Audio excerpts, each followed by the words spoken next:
everyone. Thank you for coming to our discussion panel. I'll just take a quick moment to introduce everyone. We have Victoria, and she is a sex worker. And then we have Margaret, and she is our daycare owner, local daycare owner. And then we have Joshua, and he is our local police officer.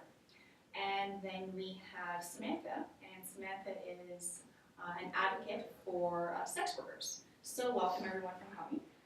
And we're going to begin. I'm going to ask everyone the same question. And the first question is, given your role, what is your perspective on prostitution? And we're going to start right here to my right. All right, I think that prostitution should be regulated. This is my job. This is how I support myself and my lifestyle. And I just would like to see it a little safer. Great, thank you. And Margaret, what's your perspective on prostitution? Well, prostitution is an easy way to get infected with STD, HIV, and herpes. It is degrading to women. Prostitutes have no respect for themselves or values. Society will always view down on them.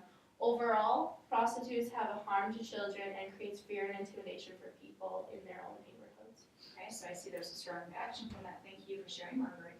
And Joshua, what's your perspective?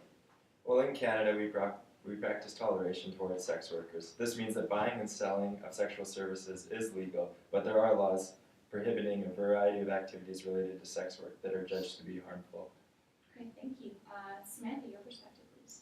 I believe that sex workers are just like anybody else. They're doing the job that they desire. If they aren't forced into it, of course, I'm only speaking for. But I believe that we should fight for the rights of these workers. Okay, thank you. Thanks, Samantha. Thank you. Some diversity in the responses, but that's good. That's what this discussion is for. So we're going to move on.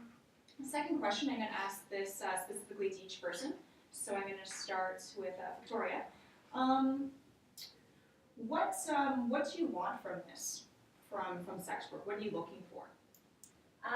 Like I said, I'd like it to be regulated. So by implementing regulation, I would be able to avoid the stigma that Margaret over here has made quite prominent. My work would be seen as another normal job. If I one day wanted to pursue another career, I wouldn't have to face the stereotyping of once a prostitute, always a prostitute. Regulation would also give me and other sex trade workers a sense of safety and security when we are doing our job. I see. So you want to normalize it and be safe in what you do. Yeah, exactly. Thank you. Thank you very much. And Margaret, I'm more interested in where your perspectives come from regarding sex work. Well, they're just, my perspectives have always been, ever since I was raised in a household. I come from a nuclear family, and I have seen how sex work treats women, and my perspectives come from my experience, and I just overall think that sex work is harmful and degrading. My perspectives, I guess, come from my experience, essentially. So it sounds like you have this really built into your worldview, where sex work comes from. Okay, thank you. Thanks for sharing. And Joshua, what are the laws regarding sex work currently? So there's 3 sections of the Canadian Criminal Code that apply here. Sections 211 makes it illegal to take or direct a person to a bawdy house. This is any place that someone keeps or occupies for the purposes of prostitution. Section 212 prohibits procuring prostitution or living on the avails of prostitution. This refers to any third-party involvement in the buying or selling of sex and means that someone cannot live on the money of a sex worker that she or he makes or set up a date between a sex worker and client. This was just recently amended to apply to those who lived on the avails of prostitution in circumstances of exploitation. And finally, Section 213 outlaws communicating for the purposes of prostitution. This means that you cannot buy or sell sex in public places. Okay, thank you. That's very informative. And Samantha, what do you think we could do to reduce the stigma? Well, I do think the stigma is a huge issue. I think that's why there's such a bad image surrounding sex work.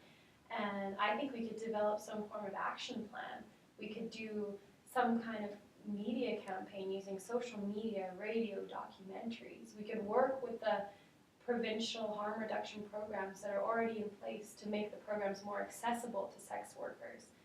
There's an endless list. We just need to reframe stereotypes. Well, it sounds like there's a lot of things that we can do to change or alter the situation. Thank you very much for that perspective, Samantha. Okay, so our last question is, and this is for everyone, what do you think the future for sex work is in Canada? And Victoria, I'll start with you. Well, as a sex trade worker, I personally like to see my job recognized as a legitimate business.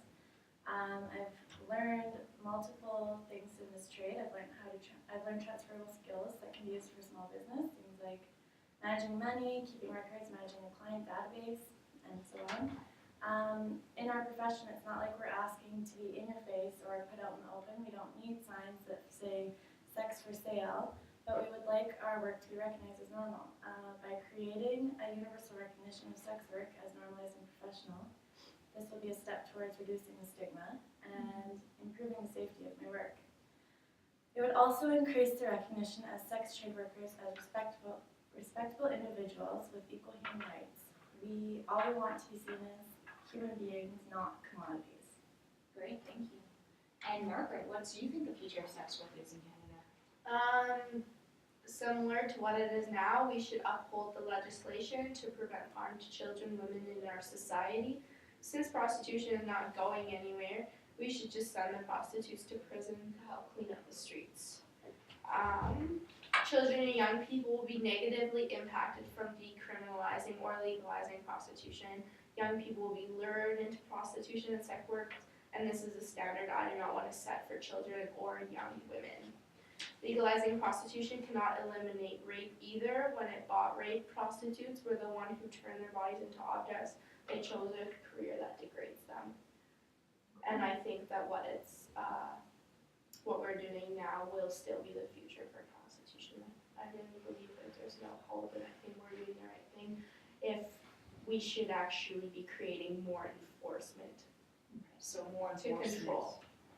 And control of the situation, okay?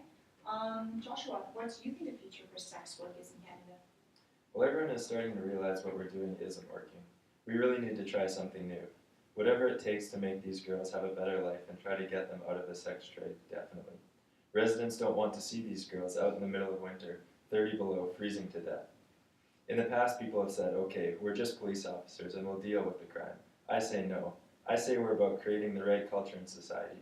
We can be a catalyst for change. It's not about fighting crime. It's about creating a healthy environment in our respective jurisdictions. Okay, so there's improving the situation. There's things that we can do to do that. Definitely. Thank you. Samantha, the future of sex work in Canada, what is it? Well, what I'm hoping it's going to be is similar to what Victoria had said, a place where sex workers can be respected for the job they're doing, where they can receive the benefits like any other work position, and the stigma can be eradicated. Okay, great. Well, thank you all members of my panel for coming in for the discussion. It was quite informative, and I appreciate the time that you spent. Thanks. Thanks for having us.